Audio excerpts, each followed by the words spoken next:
ते काँग्रेसचे जे प्रदेश अध्यक्ष आहेत ते टिपू सुलतानचे औलाद आहेत. त्यांनी आमच्या महाराजांवर बोलू नये.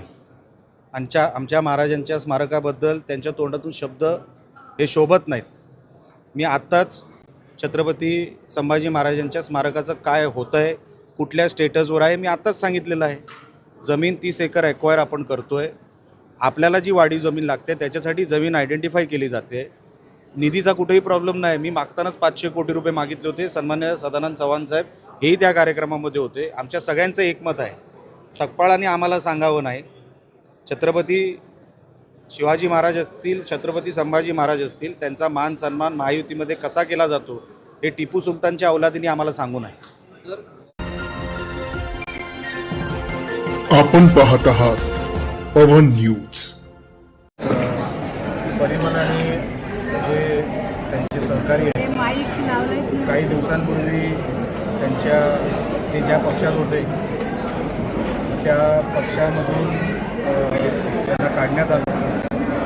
काही कारण न देता, कारण समजलं असतं तर बरं झालं असतं, पण काही कारण न देता त्यांना काढण्यात आलं. ते निराश झाले.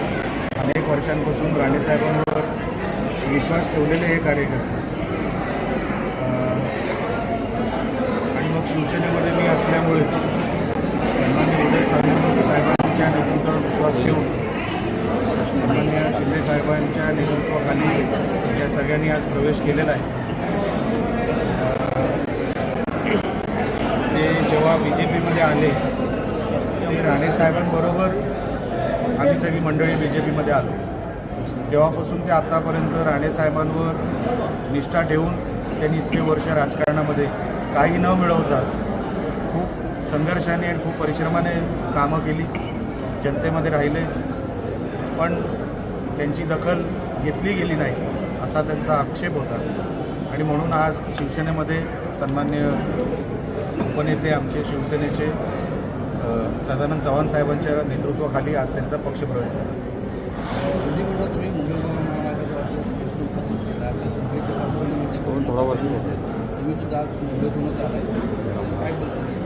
काही 2 ते 3 ठिकाणी डायव्हर्जन आहेत.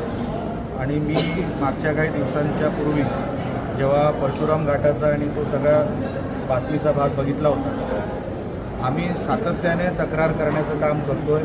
सन्मान्य खासदार साहेब तिकडे गडकरी साहेबांशी संपर्कात आहेत.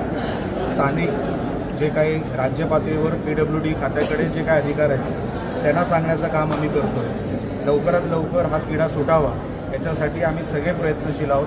लवकरात लवकर हे सुटेल ही माझ्या मनामध्ये खात्री आहे. सर, मुंबईमध्ये अरबी समुद्रामध्ये देखील छत्रपती शिवाजी महाराजांचं स्मारक दिसत नाही आहे आणि संगमेश्वरमध्ये देखील संभाजी महाराजांचं स्मारक दिसत नाही. काय नेमकं कारण? जमीन अलॉट करण्याचं काम, रिझर्व करण्याचं काम पहिलं सरकारने हाती घेतलेलं आहे. आम्ही मागणी करताना सन्मान्य सदानंद चव्हाण साहेब पण त्या कार्यक्रमामध्ये होते. आपण मागणी करताना 500 कोटीची मागणी केलेली आहे.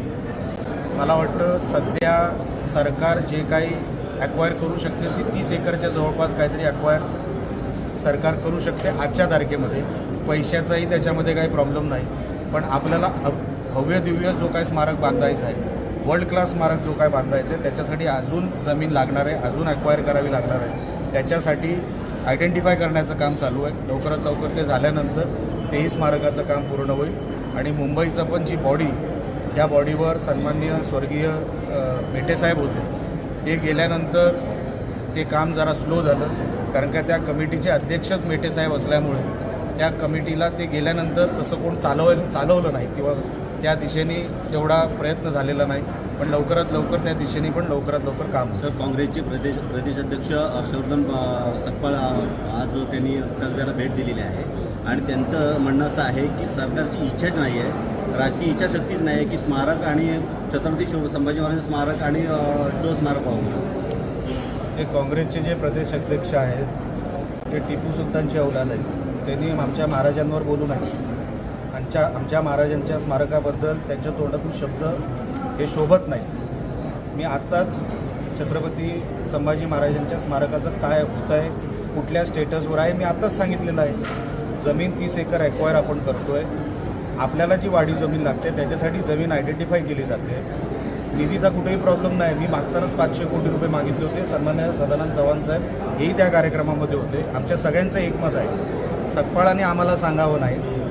छत्रपती शिवाजी महाराज असतील, छत्रपती संभाजी महाराज असतील, त्यांचा मान सन्मान महायुतीमध्ये कसा केला जातो हे टिपू सुलतानच्या अवलादीने आम्हाला सांगू नये. सर, इस्रायल इराणचं जे युद्ध आहे ते घडताना दिसतं आणि आपल्याकडचे जे कोकणातले देखील लोक असतात त्या ठिकाणी त्यांना इकडे आणण्यासाठी ते सगळे टोल फ्री नंबर दिले गेलेले आहेत. एम्बेसी ऑफ इंडियाने ऑलरेडी ते सगळे नंबर व्हायरल केलेले आहेत.